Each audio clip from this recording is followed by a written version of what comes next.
on this one, we're going to a service call.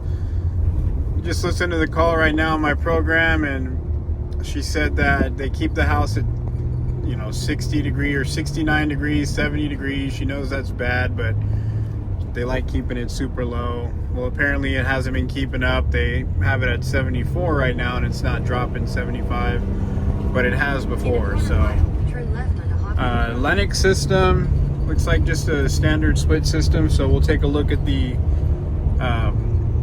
Delta T, or the temp split across the system up in the attic, and then we'll get a temp split in the ducts. And then if anything looks suspicious, we'll look at the charge.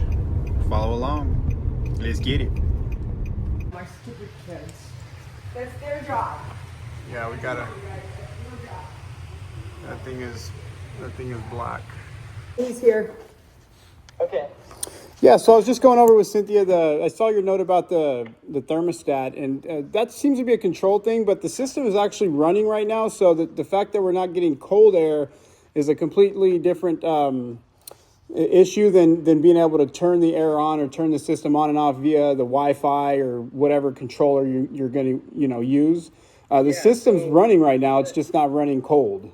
Right. So that's what I kind of found out when we factory reset the system, because the old owners, like Wi-Fi or whatever, blocked their phone. Mm-hmm.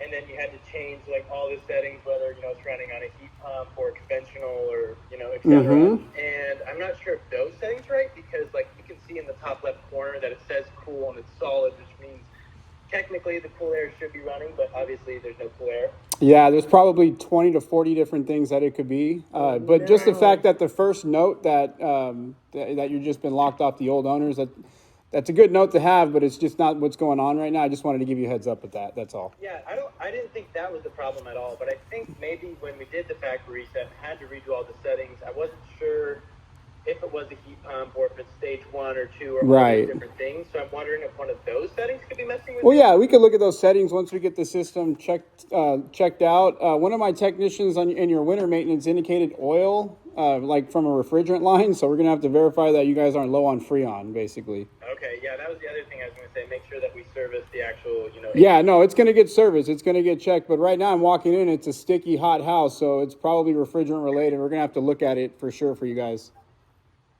All right, sounds good. Well, thank you so much. No problem. Baby, I'll call you if something else goes on. Okay, sounds Okay, good. love you guys. Bye. I love you too. Bye. This is a 6-year-old house, Cynthia. Do you guys have the original installation contract or anything from when they built the house? Because it would be under their warranty for sure. Oh, it would possibly. be? If it's like a leak. I looked at the pictures and they have an aluminum line set. When they build these houses, they use a cheaper line set just to save a little bit of money on these new builds we're seeing. And the aluminum to copper connection is most likely what's leaking, but I'm gonna have to go up there and verify. Right now it's sticky, like I said. I'm gonna go in the attic, get a temperature, and then I'm gonna go outside, check the Freon, and then I'm gonna inevitably probably try to see if I can see any oil anywhere, basically. Okay, whatever you We can do. charge it up. We can put a little bit of dye in the system for you guys, and then we know exactly where it's leaking, and then you have evidence, like pictures and videos and stuff to take to the builder if you want to explore that option before using us. So does it look like it might be something pretty pricey, like $500? It's probably going to be, today's visit might be anywhere from like 5 to 7, honestly, after we fill it and add dye. And then you can take the findings to wherever you want to go, and then the repair on what, depending on where it's leaking from, could be anywhere from 12 to like 35. If it's a major coil or something, then that's bigger. If it's a weld or something, that's usually like 1,500 or something like that. Okay? Whatever you can do. Yep, we'll get you guys. All right, look what we got. We got a 2019 Lennox, 3.5 ton. Walking up to the system, what do we see, guys? Frosty the Snowman in the middle of summer.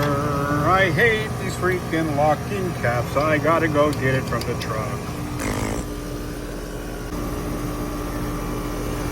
All right, first visual, guys.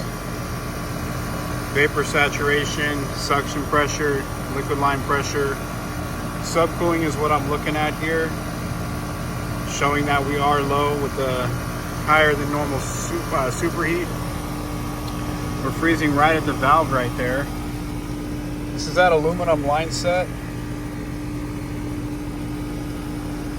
that I was just talking to the homeowner about. One of the technicians that was here last time noted that there was some oil on the connection. right up at the coil. So we're gonna have to go look at that. We're also gonna pull the filters and just make sure that it's not airflow related. We're gonna check static up there, pull the filters, and then we'll do some inspections up in the attic. So we'll go from there. Old Lennox, 6 years old.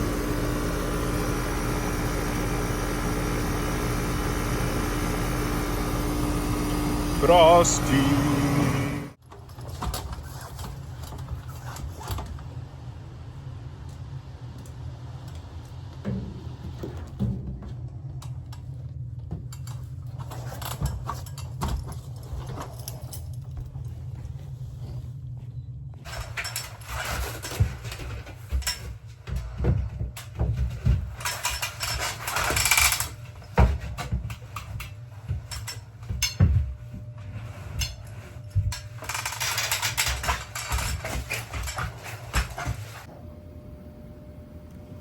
All right, here is our unit.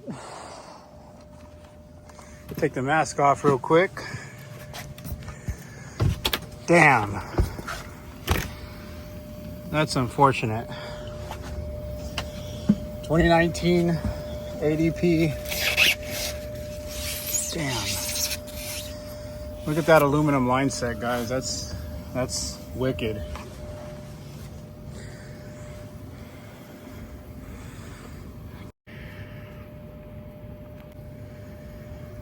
Guessing that's the oil he was talking about. It does feel a little filmy. See that little shine? So they used an aluminum line set with like an epoxy from copper to aluminum. That's what all these cheap builder companies are doing out here. They're using these houses are over $1 million and they're putting in this junk, which is crazy, man. They straight go with the lowest bidder. So I'm gonna recommend putting dye in this system. It could be from this coil, it could be from the line set, it could be from the connections outside, it could be from all of them. So I'm gonna recommend putting dye in this system, but for now, we gotta let this thing thaw out. So we'll let it thaw out and we'll adjust the refrigerant, leave them a recommendation to add some refrigerant and dye, and then come back and leak search. That's about the best we can do here. Otherwise, call the builder back, call these people back, because, yeah, what a mess.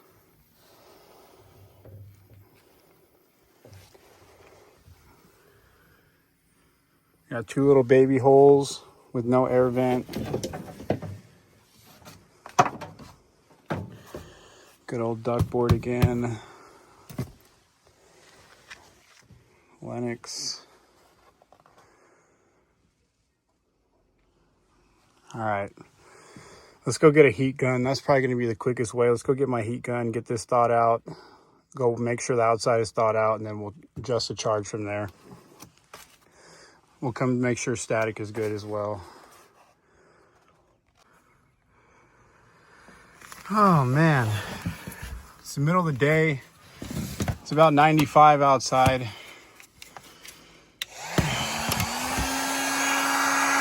We got to use a heat gun in the middle of the attic.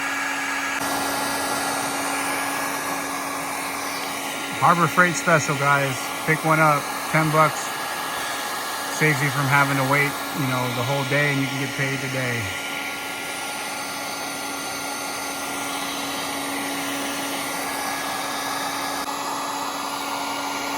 It's working pretty quick. It's only been about 2 minutes. Knock that off. Get this other one up here.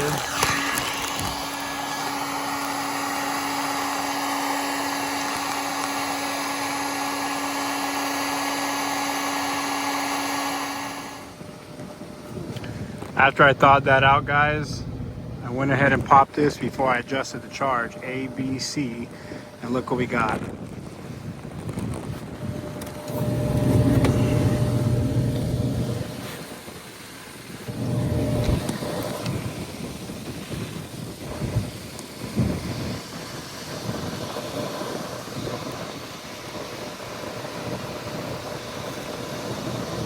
We are all iced up.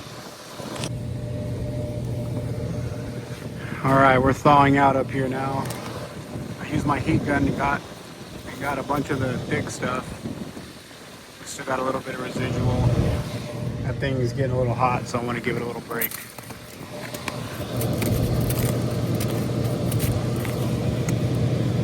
We'll let the air do the rest, and then we'll go out there, adjust the charge, and add some dye. The importance of checking the airflow before going and adding that refrigerant. All right, guys, the owner went ahead and improved adding some dye, adjusting the charge, getting her right, and then coming back in about 2 weeks to do a leak search to make sure everything else is good, or not good, but see where it's leaking from. One of my customers gave me this nice lamp today. It's a nice little lamp.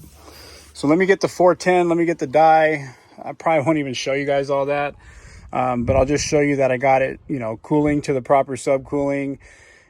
Maybe show a couple clips of me injecting the dye or showing the dye. That stuff gets everywhere, so I don't like even pulling my camera out with that stuff. But it will have a dye injection. It will get adjusted. I'll take a screenshot of the numbers when I'm done and the temp rise or temp split. And then when I come back to do the leak search, I'll do another little just follow-up video for that too for you guys. So thanks for watching another one. Definitely low on refrigerant. Pulled the filters. Definitely low on refrigerant, guys, and we'll have to figure out where it's leaking from. All right, we're adjusting the charge here now, and I've got the Spectraline die set here, brand new. We're gonna put it to use today. First one that got the season. I usually get one every year. So there's about a pound. We'll go ahead and throttle this in.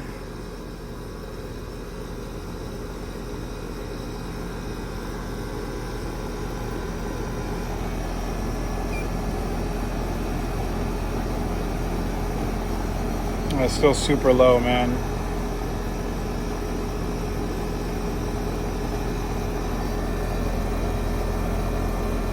Look at that superheat, guys. 55. Yeah, it's gonna need at least, I'm gonna guess 4 pounds. I'm gonna guess 3.5, 4 pounds. Let's see where we end up. Okay, we're about 5 pounds in. System holds 8 pounds.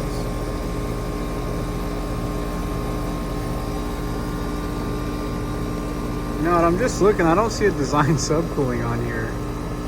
Come on, Lennox.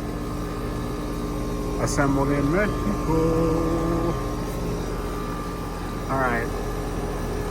We're just gonna eyeball it.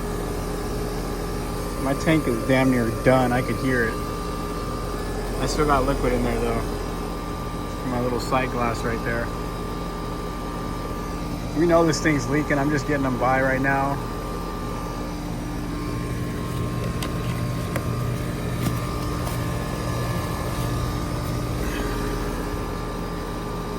Don't like my VSAT. My VSAT is 22. That's too low.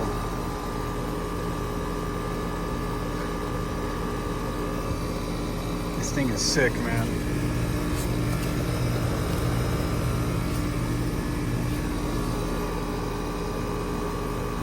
We're gonna stop it right there for now and just come back in about a week. This thing is gonna have to be recovered and clean or fixed anyways, so I don't know what the heck.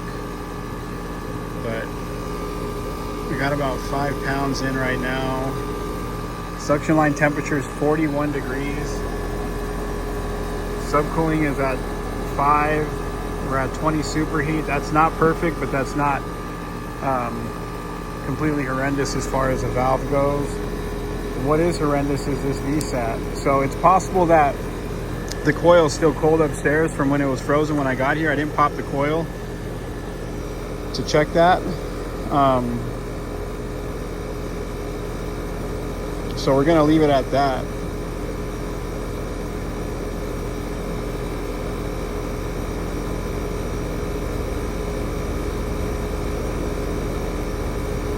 Yeah, that coil's cold. Sure, it's not completely frozen. I'd hate to overcharge this thing. So 5 pounds, we'll just say 5.5 pounds. We're gonna call it there.